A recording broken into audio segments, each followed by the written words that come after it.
Today mga kalapatids, panibagong vlog na naman sa araw na to. Update ko lang kayo, bali matagal-tagal ko kayo hindi na-update.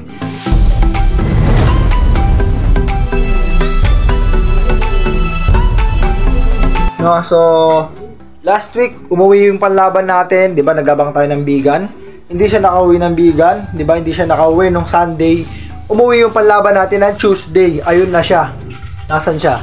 Ayun, nasa sulok. Mamaya magpapatuka tayo. Nasa sulok siya. Yan siya. Ayan, nasa sulok siya.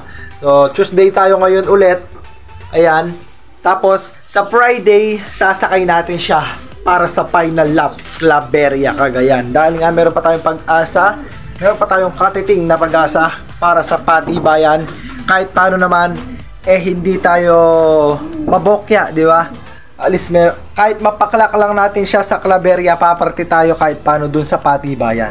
Nakapatibayan kasi yon, sayang naman kung hindi natin sasakay. May tiwala naman ako dun sa ibon natin na yon, na tingin ko, talagang tingin ko magkaklak siya ng Claveria. Malakas yung magkaklak talaga siya ng Claveria mga kalapatids. Abangan natin siya sa Sunday ha. Final lap, Claveria na. Humabot na naman tayo ng dulo. So magpatuka na tayo, hindi pa sila kumakain eh. So mga kalapatids, magpatuka tayo. Ito yung kakainin nila, Magic Mix yan. Oh, di ba? Oh. By the way, malapit na rin pala ang training ng mga winter natin. So sa 17, October 17, first training nila, Muñoz. Hindi ako nagkakamali. Ay, Gimba Nueva Ecija ang first training nila. So yan, natos na rin yan ng mga 17 kilometers. To, kain na kayo.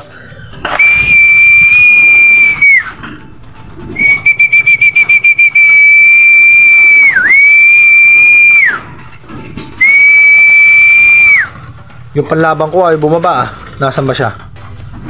Ayun siya yung bumaba. Ayan, yung nagsisiksikan. So pamaya-maya din magpaparonda tayo. Medyo maganda na yung panahon. Kanina umulan eh. So ngayon nakaano na si Aring Araw. So yung mga breeder natin, i-prepare na rin natin sila para sa darating na breeding season. Ayan oh, di ba? So ito yung nagkasakit. Ayan oh. Mga recovery na. Tapos yung itlog niya nandito, tatlo yung itlog nito nandito. Tatlo, yung isa sa kanila, yung isa dun sa bigay ni Boss J, cross dito. Ay mga gagawin natin breeder. Yun yung mga pagpaparesin natin sa either this October or November. Kasi mga bata pa to mga to, kagaya nito bata pa to. Oh, di ba? So yan yung mga sasalang natin. So abangan nyo na lang ang breeding season natin. Oh, pagkatapos sila kumain, paronda tayo.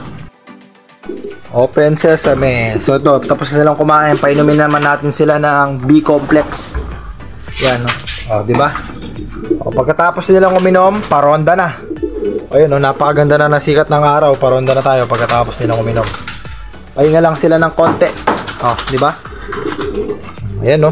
Yung palaban natin, no? See you, final lap, Claveria sa Sunday.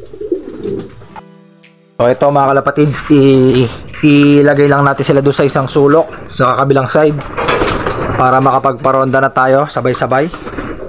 So ganito tayo magparonda dito. Ayan, open lang natin to. Uy, teka. Ronda na.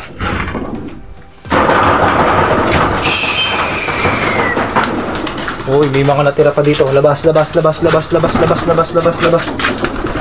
may isa.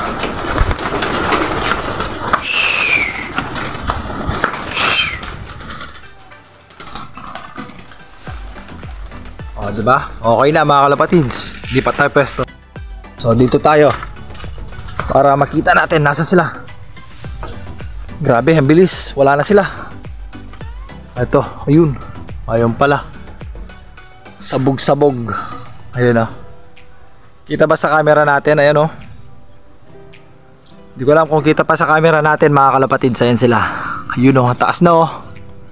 Ayun, yun sila. Ayan no. Oh, huwag niyong kalimutan mag-like, comment, share, subscribe sa ating YouTube channel. So ayun na nga mga kalapatids, nag-ranging na yung mga ibon natin. So ayun, so kita-kits tayo sa Sunday, no? Pero magbablog pa ako ng Friday, check natin yung kondisyon ng ibon natin, no? Kung ano yung sitwasyon niya, yung kanyang kondisyon, kung nasa top condition na ba siya. At pagkatapos nun, sa Sunday na, kita-kits tayo, abangan no, ng final lap, Claveria, Cagayan. Ayan. So ayan yung ibon natin, pabalik na. Ayun na pala sila. Ayan. So ayun.